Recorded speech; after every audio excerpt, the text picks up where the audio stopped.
ก็มีขอสบายดีตอนเช้าทุกคนสมัยหัวข้ออาเจนดาเชื้อพิษเนี่ยธรรมดาเนี่ยที่ต้องขึ้นมาเพราะว่าเป็นมีเหตุร้ายเหตุที่ว่ามีอย่างสักอย่างก็เลยต้องได้สลับหัวข้อกันก็เลยยอมรับว่าเตรียมสไลด์บนหันเพราะว่าธรรมดาต้องขึ้น3 โมงแรกโอเคเอามาไทยถูกไปแล้วกันก็เรื่องขอแนะนำตัวอีกครับเจ้าซื้อมาสร้างเป็นสร้างบางคนได้คิดว่าตัวคนกับซื้อนี่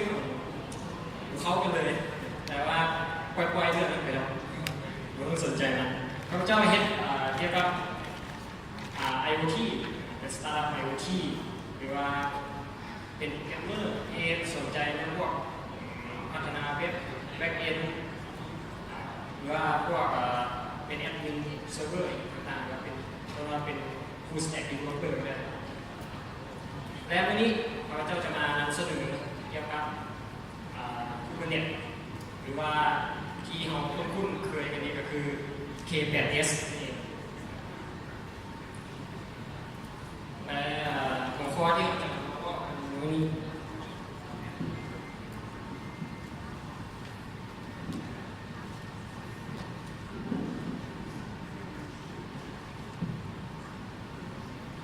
หัวข้อเราจะมาว่ากันนี้ก็คือมี1ก็คือ Monolithic and Microservice มันคือศาสตร์ Architecture อันนี้มันหมายความว่าอะไรมันมีความแตกต่างกันเลยและ Visualization และ Containerization มีความแตกต่างกันเลยและ Cluster Container Orchestration และต่อมาก็คือ Kubernetes แม่เนี่ยและเข้าใจเบสิกของ Kubernetes พื้นฐานของ Kubernetes เข้ามาเซกชันที่ยิดก็คือ Monolithic and Microservice ก่อนที่เราจะไปเข้าใจเกี่ยวกับKubernetes เราต้องเข้าใจว่าเราต้องมาเข้าใจพื้นฐาน Architecture 2 อย่างนี้ก่อนว่ามันคืออย่างแท้เรื่องไปที่ยิดก็คือ Monolithic Architecture Monolithic มันคือสถาปัตยกรรมเป็น Traditional Architecture ก็คือเราจินตนาการเราตอนเราเขียนเว็บหรือว่าเรารันเว็บแอปพลิเคชันของเราเว็บหนึ่งของเราใช่ไหมเราเขียนด้วย PHP ซะในเว็บของเราจะมีเราเขียนรวมทุกอย่างไว้อยู่ในโปรเจกต์เดียวก็คือมี JS HTML มีเซอร์วิสใช่ไหมเซอร์วิสเราไปต่อ Messenger เซอร์วิสที่ไปต่อ Firebase เซอร์วิสที่ไปต่อสิ่งต่างๆที่เป็นออนไลน์ต่างเป็นเมลและมีการใส่ก็คือเว็บของเราก็คือไปใส่ดัตต้าเบสDB เดียวก็คือ SQL ตัวเดียวในการเก็บกรรมข้อมูลตัวนี้ก็คือสถาปัตยกรรมของ Monolithic ก็คือรวมทุกอย่างไว้ในรันบาเดียวจบนี่คือ Monolithic แล้วข้อดีของ Monolithic คืออย่าง Monolithic ข้อดีของมันก็คือง่ายต่อการพัฒนาเพราะ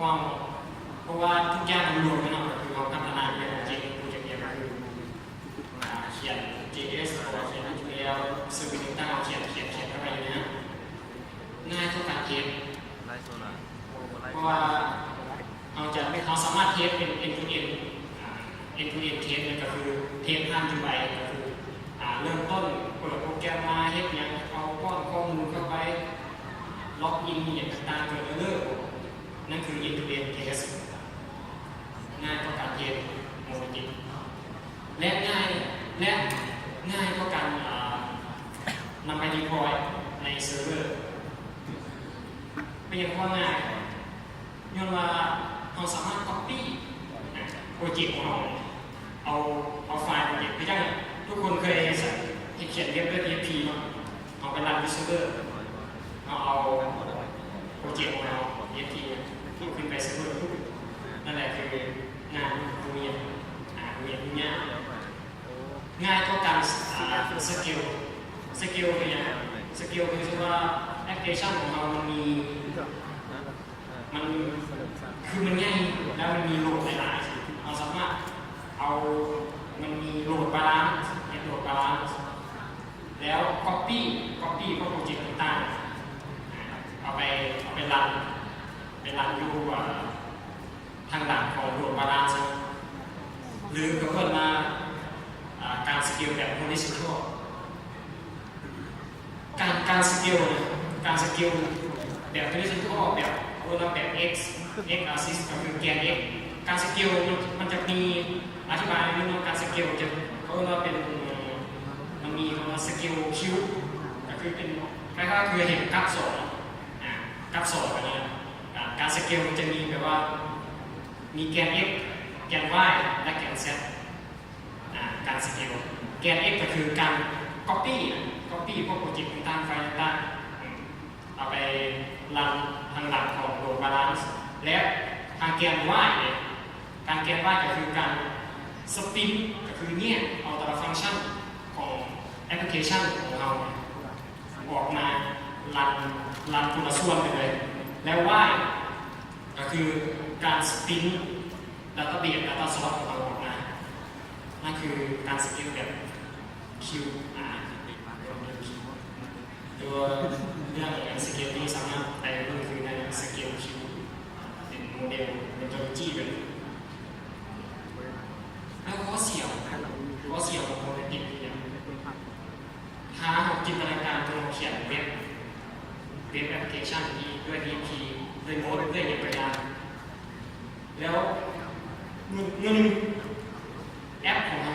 เซอร์วิสของเราเนี่ยมันใหญ่ก็คือมันมีโค้ดเราต้องได้โค้ดหลายเป็นหมื่นเป็นหมื่นแถวเป็นอย่างที่มันได้ให้ยากต่อการเข้าใจมันได้ให้โค้ดของเราซับซ้อนแล้ว developer คนใหม่เข้ามาสิมาทำความเข้าใจโค้ดของเรามันยากเพราะว่าทุกอย่างมันรวมกันแค่ในมันยากต่อการพัฒนาตัวแล้วอีกอย่างนึงก็คือเวลารันพวกแอปง่ายๆขึ้นมาสตาร์ททางของมันสตาร์ททางอิสโลหรือชาเวลาเราสตาร์ทแอปพลิเคชันขึ้นมาแล้วเวลาที่จะเปลี่ยนแปลงโค้ดต่างๆว่าสิเปลี่ยนแก้บั๊กมีบั๊กอะไรนึงมีอย่างไรนึงสิไปแก้อะไรแก้เนี่ยเวลาโค้ดมันง่ายกว่าแก้เนี่ยแล้วมีปัญหาก็คือเพราะเรื่องการกินแรงหลายนะกินพื้นที่หลายแล้วก็ปัญหาตรงนี้ตัวนั้นมันข้อเสียของโมเดลติกอาร์คิเทคเจอร์แล้วมันจะมีในบางเท่าไหร่ปีมานี้มันมีอาร์คิเทคเจอร์นึงก็คือไมโครสวิตอาร์คิเทคเจอร์ไมโครสวิตอาร์คิเทคเจอร์จะมาแก้ไขพวกปัญหาของโมเดลติกที่ว่ากันมานี้ก็คือมันจะเนี่ยเป็นฟังก์ชันนอลสปริงฟังก์ชันนอลของโปรเจกต์ของเราออกมาเรื่องส่วนแล้วใช่ว่าเอาเฮ็ดเว็บเกี่ยวกับอีคอมเมิร์ซเว็บขายเครื่องแอปพลิเคชันขายเครื่องมันจะมีใช่ไหมจัดการผู้ใช้จัดการแคตตาล็อกจัดการซื้อขายจัดการเรื่องออเดอร์ต่างๆเว็บช้อปปิ้งเลยนะไอ้พวกนี้นะครับเป็นจูโมเดติกเราจะเอาพวกนี้รวมเข้าไปเราจะเขียนรวมไว้ในเลยซึ่งสมมติว่าต่อมาสมมติว่าใครต้องการเฮ็ดเอา AI มาใช้ AI ในการจัดแคตตาล็อกเราสิเขียนโค้ดอยู่ในไฟล์เดียวโดยใช้ AI เป็นสิ่งที่ยากกว่า คือเนี่ยแล้วก็สอนและการพัฒนาเอาพัฒนาเป็นทีมซึ่งว่าทีมนี้ซึ่งว่ามีหลายทีมหลายคนเข้ามาเห็นมันจะมันอะไรในครัวมันซับซ้อนแล้วตัวไมโครสวิตช์มันจะแยกเลยแยกมาทั่วฟังก์ชันก็คือฟังก์ชันจัดแคตตาล็อกซอฟติ้งแคตตาล็อกคือมันแยกมาเป็นอีกโปรเจกต์นึงเลยอีกโปรเจกต์นึงก็คืออีกเป็นอีกเซอร์วิสนึงแล้วจัดการเรื่องผู้สร้างแบบนี้ออกมาอีกเซอร์วิสนึงแล้วมีฟังก์ชันต่างๆของซอฟติ้งคือแยกออกมาเซอร์วิสนึงแล้วการเชื่อมต่อแล้วจะมีเกตเวย์นึงเป็น API เกตเวย์เป็นตัวกลางในการเชื่อมต่อคอมมิวนิเคชันระหว่างเซอร์วิสต่างๆอย่างที่เห็นในรูปเนาะแล้วแต่ละเซอร์วิสเนี่ยจะมี data source data storage จะมี data storage ของใครของมันเลยเวลาเราลองคิดดูว่าการนี้เวลาสิพัฒนาจะต้องมีทีมของเราจะมาพัฒนาต่อสิหรือว่าสิแก้ไขสิแก้ซึ่งว่าที่เอา AI มาใช้ซะ AI ตั้งลำดับ category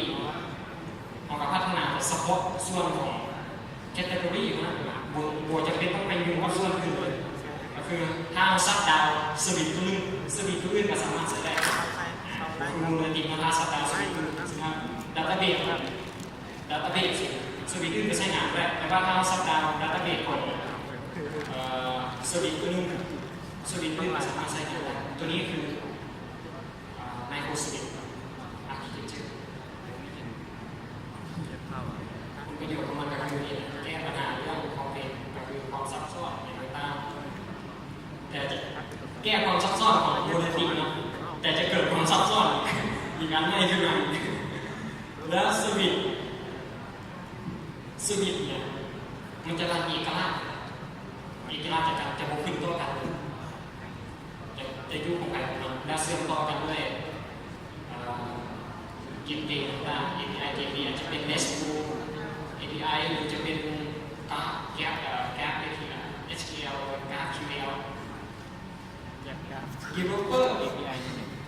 Developer ก็สามารถ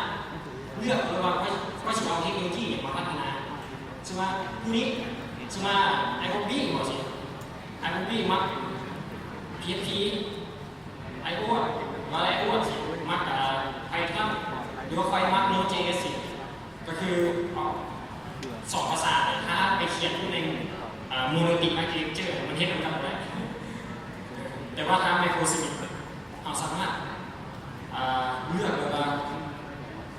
เซอร์วิสตัวนี้พอเขียนได้ไปท่านเจ้าก็เขียนได้ไปท่านพอเขียนใน Node.js พอจะเขียน Node.js พอเขียนได้แบบนี้พอจะเขียนได้แบบนี้สามารถเลือกได้เลยการนี้มันจะเห็นภาพได้นี่ผมเป็นไมโครเป็นเซอร์วิสจะง่ายครับแล้วการดีพลอยก็คือการเอาสวิตช์ของเราเนี่ยขึ้นไปใช้งานขึ้นไปรับในเซิร์ฟเวอร์มันจะเอกราชเพราะว่ามันแยกออกเป็นโปรเจกต์เราสามารถรันเป็นเอกราชและการสเกลก็เป็นเอกราชกันก็คือมีหลายสวิตช์นึงก็สามารถสเกลออกไปอีกสวิตช์กับดัตต้าเบสเราสามารถสเกลเฉพาะดัตต้าเบสออกไปแอปพลิเคชันเราสามารถสเกลตัวแอปพลิเคชันออกไปมันแยกเอกราชกันแล้วข้อเสียของโมโนลิธิเนี่ย complex deploy เขาแก้ปัญหาเรื่องของเหตุของการพัฒนาต่างๆหาโค้ดหลายโปรเจกต์ใหญ่เสร็จเขาจัดการง่ายขึ้นแต่ว่ามันจะเนี่ยและซับซ้อนกว่าการเอาแอปพลิเคชันของเราขึ้นไป deploy ในเซิร์ฟเวอร์เพราะว่ามันมีหลายโปรเจกต์ในสวิตหรือว่าในเว็บแอปพลิเคชันของเราแยกออกเป็นสวิตออกหลายสวิตแล้วแบบที่เขาสิแล้วสวิตตัวเนี้ยเอาขึ้นไปเซิร์ฟเวอร์คือไปรันเซิร์ฟเวอร์ไปดีพลอยเราต้องดีพลอยแต่ละตัวและแต่ละตัวก็มีดัตต้าเบสของมันเองเราต้องไป ดีพอยรันดัตเตอร์เบสให้เชื่อมต่อตรงนั้นตรงนี้มันเฮ็ดให้แบบคอมเพล็กซ์คือเฮ็ดให้การดีพอยซับซ้อนขึ้นแล้วอีกอย่างหนึ่งก็คือ developer หรือโปรเจกต์ของเราโปรเจกต์หนึ่งอันนี้จะเฮ็ดให้serviceของเราต้องได้พัฒนาหลายโปรเจกต์เขียนส่วนนี้เขียนส่วนนี้ถ้าเฮ็ดเป็นทีมมันก็จะง่ายขึ้นถ้าเป็นทีมมันก็จะยากขึ้นแล้วอีกอย่างก็คือเราต้องได้พัฒนา communication ซึ่งก็คือกลไกก็คือวิธีการในการเชื่อมระหว่างไมโครสวิตช์เขาด้วยกันเราต้องได้พัฒนาตัวนี้เราต้องได้ขึ้นได้พัฒนาส่วนนี้ว่าสิให้สวิตช์ตัวนั้นเชื่อมต่อกันข้างเนี่ยเราต้องได้พัฒนาตัวนี้และอีกอย่างก็คือกินทรัพยากรหลายต้องได้แทรกทรัพยากรหลายเพราะว่าการเรียนพวกไมโครสวิตช์พวกนี้เราต้องไปแทรกทรัพยากรที่หลายสมควรเพราะว่าเป็นภาพรวมของโมเลกุลและไมโครสวิตช์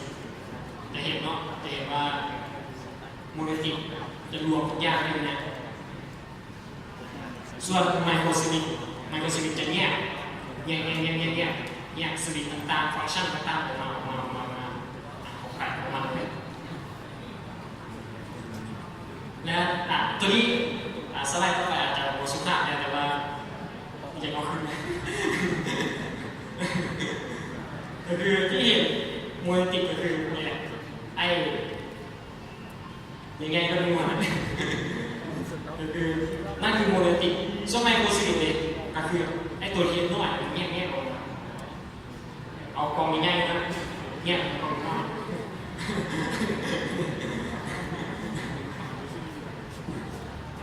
โอเคไป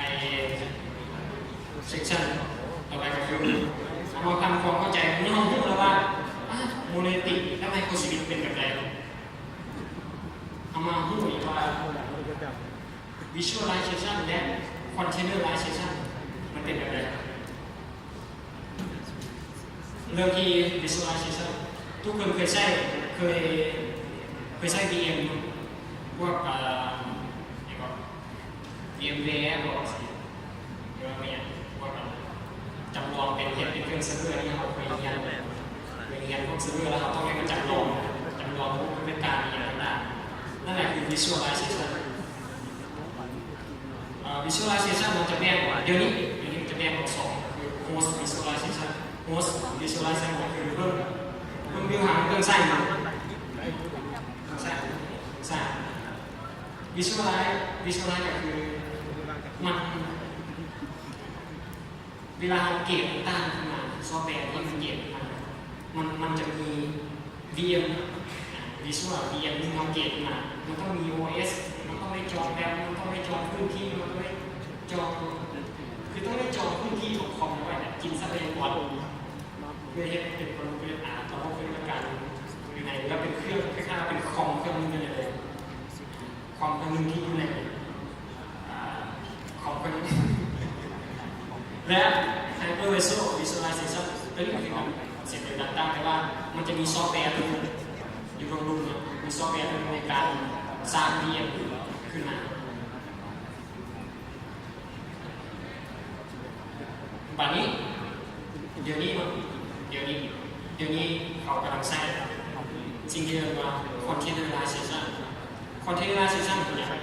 containerization จะเบิ่งสถาบัน architecture ของเราก็คือมันจะเป็นคอนเทนเนอร์และไอ้ตัวแต่ละคอนเทนเนอร์ซ้ำกับแอป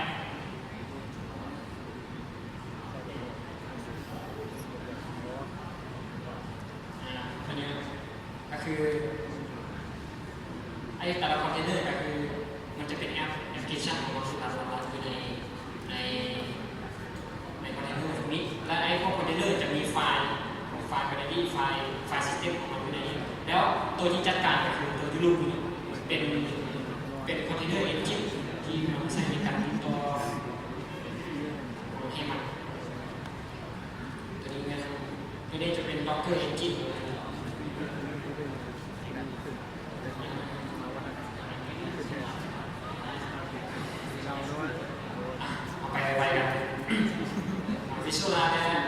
ตัวนี้เนี่ยเปรียบเทียบกับว่าวิชวลไลน์คอนเทนเนอร์คือมันจะมี OS ของมันจริงรองพื้นที่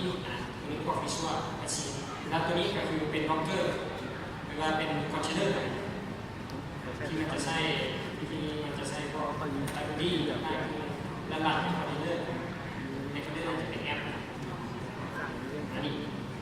มีคอนเทนเนอร์แล้วมาเข้าใจตัวเรื่องของคลัสเตอร์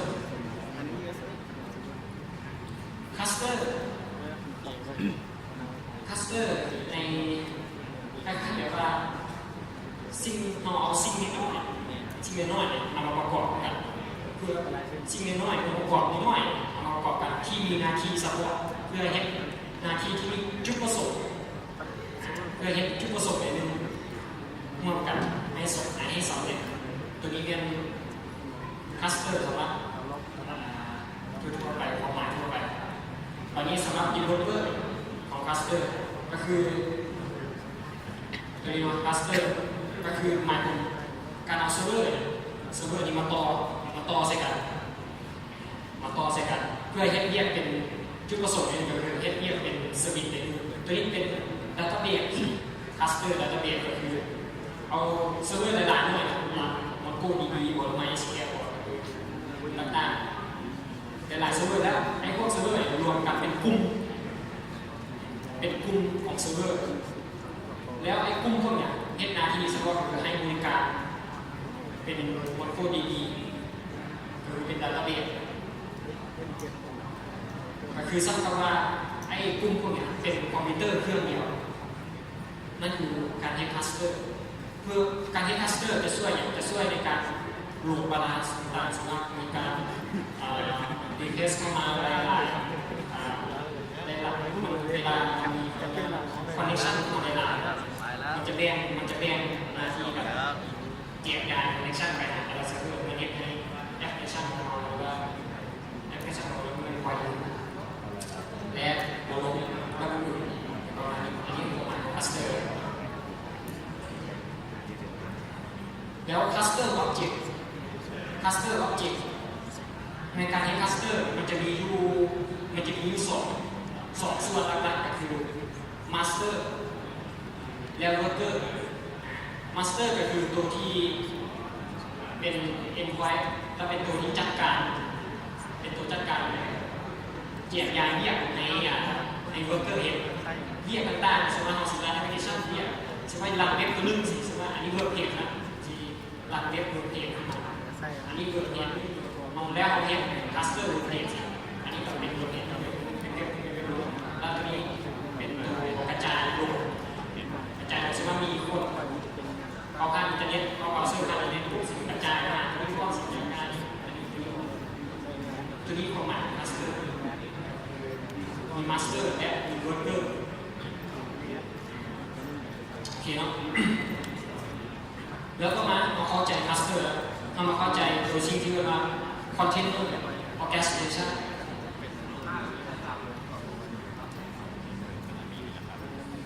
container orchestration จะคล้ายๆว่าวงโอเคสตราที่เขามีการที่มีตัวนี้ที่มีพวกเนี่ยคอนดักเตอร์ที่แกนไม่รู้จักบ้างและไอ้พวกนี้มันจะลิงก์ดนตรีทำเพลงต่างๆพวกไอ้ตัวแกนไม่รู้จักบ้างเนี่ยมันจะเป็นมาสเตอร์เทียบได้กับมาสเตอร์เท่าเทียมกับมาสเตอร์ไล่พวกเนี่ยที่ลิงก์เครื่องดนตรีมองกันประสานเลยเป็นเวิร์กเกอร์ไล่ตัวนี้เป็นคอนเทนเนอร์ตัวนี้ก็คือเวลาเราเอาหุ้นเราคอนเทนเนอร์เอาจากกันเราว่ากันเรื่องวิชวลไลน์และการคอนเทนเนอร์แล้วก็เวลาเราคอนเทนเนอร์พวกคอนเทนเนอร์ต่างๆมันกระจายดูคลัสเตอร์พวกเวิร์กเกอร์ต่างๆมันจะเป็นกลุ่มของคอนเทนเนอร์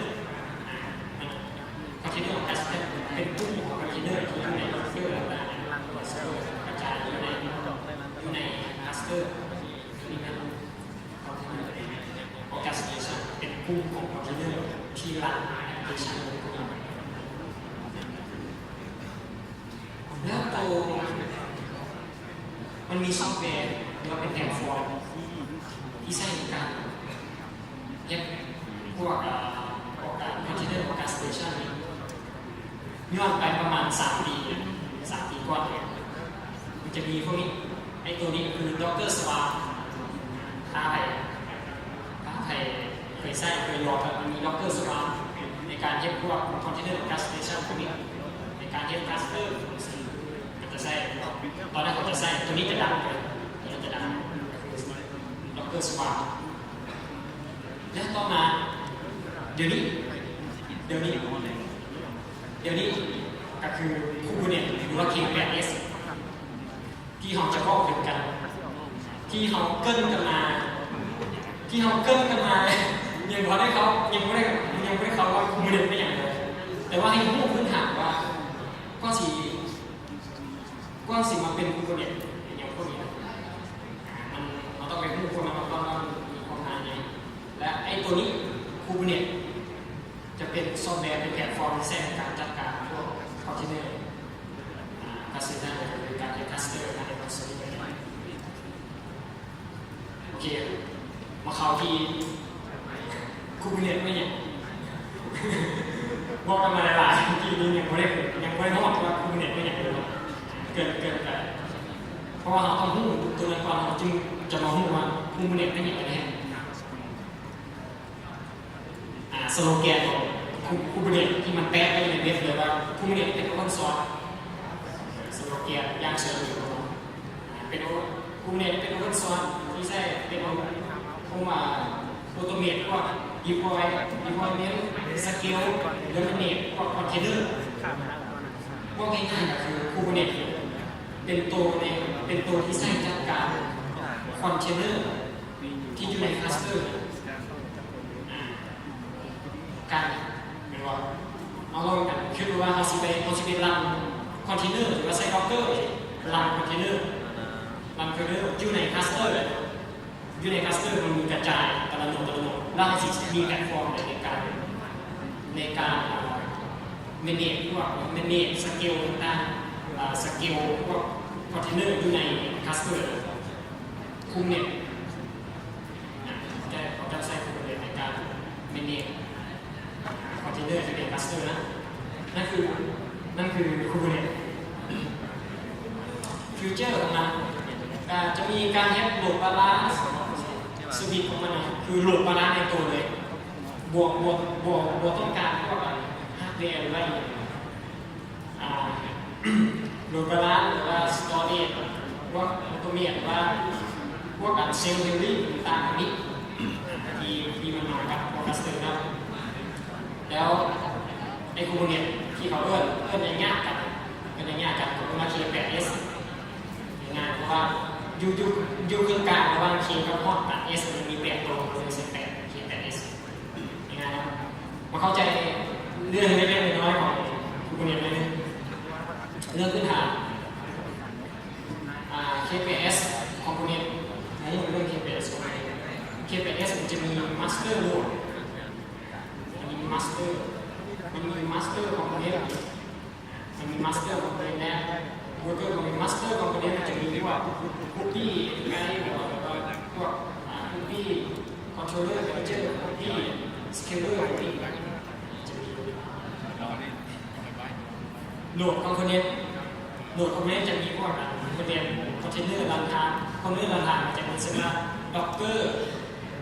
Linux Linux Container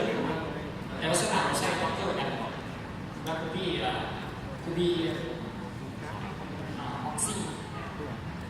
และมันก็มีตัว K8s Object K8s Object มันจะมีก็ได้พอร์ตเสียงพอร์ตอะไรสักอย่างไอ้พอร์ตเนี่ยในพอร์ตนึงมันจะมีรวมพวกมันจะมี IP มีคอนเทนเนอร์อยู่ในนั้นพอร์ตนี้เป็นหัวน้อยสุดของ Docker พอร์ตนี้เป็นหัวน้อยสุดเลยในKubernetes มันจะมีเนาะมีเน็ตเวิร์กมี Data Source มีแอปอยู่ในและไอ้พอร์ตที่ว่าพอร์ตเนี่ยมันจะมีสามารถมีได้หลายแอปพลิเคชันอยู่ในพอร์ตก็คือมีหลายคอนเทนเนอร์อยู่ในพอร์ตเดียวนั่นคือพอร์ตนี่เราจะสังเกตดูอันนี้โหลดก็คือสามารถเป็นอันที่ยังนึ่งสูงได้พวกนี้ก็เป็นพอร์ตนี่ก็จะอายุในโหลดนะแล้วสวิตสวิตก็คือเวลาเราได้พอร์ตขึ้นมาแล้วเราเอาเอ็กพอร์ตออกไปให้สามารถให้คนภายนอกสามารถแอสเซทเข้ามาได้เราต้องให้ผ่านสวิตนี้สวิตก็คือกุ้งของพอร์ตนะกุ้งของพอร์ตที่เรารันแอปพลิเคชันให้สามารถให้คนภายนอกสามารถแอสเซทเข้ามาได้นี่ข้ามไปตัวนี้เลเวลก็คือการกำหนดก็คือการหมายเลเวลการหมายว่าไอ้แอปนี้มันอยู่เลเวลใดทำงานต่อการอ้างถึงประมาณนี้แล้วรวม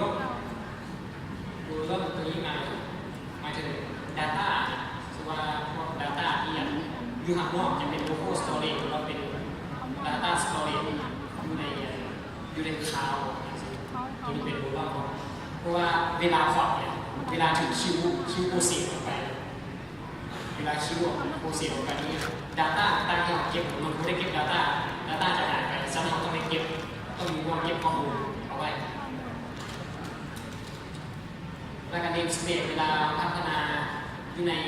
คลัสเตอร์ของเรามีหลายโปรเจกต์เนี่ยเราต้องมี namespace ไปพื้นที่นี้support ดังแอปพลิเคชันนี้ไปพื้นที่ support ทีมตัวนั้นเราสามารถทำ namespace ของได้ครับ deployment ก็คือเป็น research เป็นตัวกำหนดว่าเราสีเฮ็ดอยู่ไหนนะเป็นตัวเราเขียนคุณสมบัติต่างๆไปไอ้ที่เขาบอกกันมาเนี่ยพวก object ต่างๆมันจะถูกเขียนโดยไฟล์ YAML มันจะเขียนได้แบบนี้ระบุไว้แล้วคือเขียนว่าเป็น name ซึ่งเราบอกเราเรียกว่าเป็น deployment เนี่ยเวลาปุ๊บขึ้นมาตัวนี้เราไปรันที่ไหน Kubernetes cluster และการสเกลก็คือหมายถึงการสเกลพอร์ตออกไปแต่ละโนดการสเกลใน KPS ก็คือการสเกลพวกพอร์ตต่างๆจากพอร์ตเดียวสามารถมีหลายมิติก้าไปอยู่ในแต่ละโนดอยู่ในคลัสเตอร์นะแล้วมีฟีเจอร์ตัวนี้ก็คือมีตัวมา rolling update เวลาเราอัปเดตต่างๆสมมติเราเป็นดับสวิตต่างๆใน KPS เนี่ยการอัปเดตเวอร์ชันหรือว่าการรุดมิติก้าจะมีดาวไทม์เลยก็คือเราจำเป็นต้องแอปพลิเคชันของเราหรือว่าเว็บของเราสมาร์ทเว็บของเราจะบูมดาวเลยก็คือมีดาวจะอัปเดตเวอร์ชันเลยได้ทีนี้เราจะจัดการให้นั่นคือข้อดีของคุณเองอย่างหนึ่งโอเคมาสุดท้ายจะไปถ้าใครสนใจเรื่องคุณเนี่ยตัวนี้เมื่อกี้นี้เนี่ยนะการเกินนำมาคุณเนี่ยไม่อย่างแล้วจะพูดว่าแล้วเอาไปใช้งานเพราะว่าเราอยากเอาไปใช้งานให้เขาไปอ่านอยู่ในบทความของเรียนจัดแคปที่เราเขียนไปในEII แล้วก็เขียนไปข้าพเจ้าได้เขียนไปการทดลองใช่ไหมการ install Kubernetes หรือว่าการรัน Kubernetes อยู่ในเซิร์ฟเวอร์การเทสcluster server แท้ๆตัวนี้ได้ทดลองไปหาอ่านได้ในบทความนี้มาสุดท้ายแล้วขอบใจขอบโอเคเข้าใจเลยใช่ค่อนข้างหนักสมควรกับหัวข้อเลยแต่ว่าจะอธิบายสั้นๆก็คือมันจะเป็นหัวข้อที่จะว่าเกี่ยวกับการ deploy ไปหลังจากการเขียนแอปของเราว่า delivery แอปเขาขึ้นจากไหน4 คนที่เกรดแล้วมูมันจากไหนจะเขียนต่อ API อย่างไรประมาณ ฉะนั้นใครมีคำถามเกี่ยวกับ K8 Expo สามารถสอบถามได้หัวหุ้นหลักหัวหุ้นรุ่น5 วันไปได้ตัวมันได้ขออาสาสมัครผู้ใดได้ลองมีคำถามหรือว่ามีความเข้าใจในตัวเลยทีมงานรบกวนแรงไม้แทน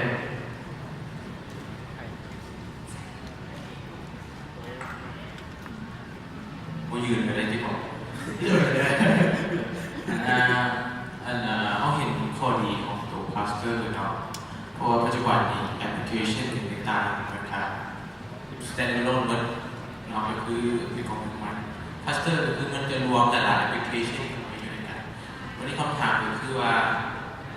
การเฮ็ดพลาสเตอร์นี่นะของการรวมแอปพลิเคชันหลายๆตัวนี่นะมันจะหนักกว่าแอปที่มัน standalone อันที่สองมาเรื่องรีโซร์สในการเรื่องไส้เนาะเพราะว่าขั้นมามันเป็นคลัสเตอร์แล้วเวลานั่นทุกๆแอปที่มันอยู่ในคลัสเตอร์มันจะถึงมาไส้ไปนะมันสีโบเปิดรีโซร์สของ device อุปกรณ์ที่มันนำไส้อันนี้คำถามจากความจำ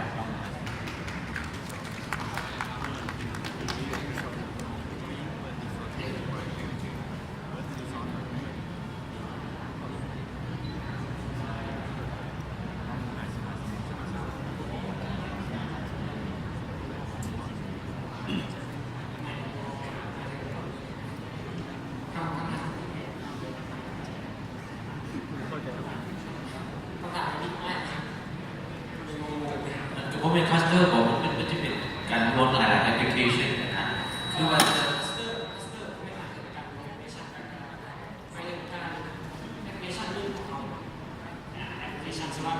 ยกตัวอย่างสมมติสวิต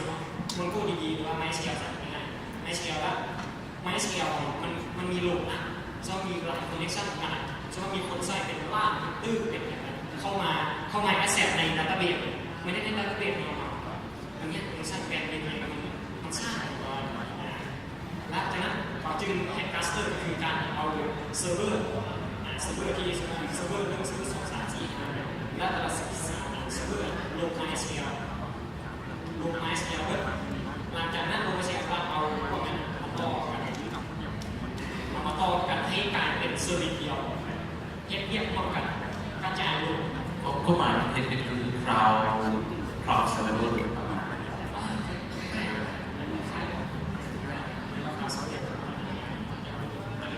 เทคโนโลยี cloud มีแต่สิ่งที่เป็นสั้นเลยว่าเทคโนโลยี cloud แล้วตัวคำถามสอน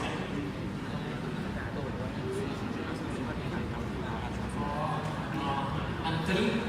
จะมาเกี่ยวกับฝั่งของผู้ใช้เลยผู้ใช้กับผู้ใช้ในปกติอะไรจะรู้ว่าเวลาเจ้าคอนเนคเข้าไปในเซิร์ฟเวอร์มันกระจายไปหาคลัสเตอร์เลยว่าโหลดเลยจะรู้เลยว่ามันซ้ำกับว่าเป็นเครื่องคอมพิวเตอร์เครื่องเดียวเวลาจะเป็นคลัสเตอร์อาจจะเห็นเลยครับนี่พุ่งของกระดิ่งเวลามีแอปเข้ามาหรือว่ามีการรีเควสเข้ามามันจะถูกกระจายไปมันจะมีตัวกระจายไปหาเครื่องไหนเครื่องนึงที่มันเทียบกันมันซ้ำกับว่าไอ้พวกนี้มันคือเป็นคอมพิวเตอร์เครื่องเดียวกันเป็นเครื่องเดียวกันคือผู้ใช้พูดเลยว่าตัวนั้นมันมีการกระจายไปหาคือไปเทียบอยู่เซิร์ฟเวอร์ประมาณนี้ไม่ถึงขนาดนั้น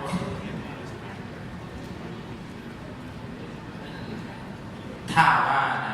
ผู้พัฒนาเนี่ยคือนอกอะไรอย่างเงี้ยแอปของมันมันจะมีหลายเซิร์ฟเวอร์ที่นอกเอาไปนะจากชั้นนอกก็มีต้องมีเงินทุนก็มีรีสอร์ทเซิร์ฟเวอร์ต่างๆโอ้ลงทุนสูงไปเนาะจะมันคือประเทศพัฒนาเป็นของที่เราจะมาซื้อเซิร์ฟเวอร์เพื่อจะไปเห็นแอปพลิเคชันรันเครือให้มันทุนเนาะเป็นแอปใหญ่คือAlipayบอกเกี่ยวกับฟินเทคนะมันใหญ่เนาะที่สุดเราอยากเห็นแอปขายเครื่องหรือว่าเป็นการโบเดตอยู่ในประเทศเขาขนาดเขาต้องลงทุนหลายเลย เขาจะมีเซอร์วิสอย่างอยู่ต่างประเทศหรือว่าจะเป็น VPN ไปหาคลาวด์ต่างประเทศหรือว่าแบบไหน เดี๋ยวคำถามตอนนี้เดี๋ยวเราสิให้สร้างโรเบนต่อได้ว่าเวลาเขาเพิ่งจบกันขอจบหัวข้อนี้ตอนนี้เลยเนาะครับขอบใจสร้างแล้วก็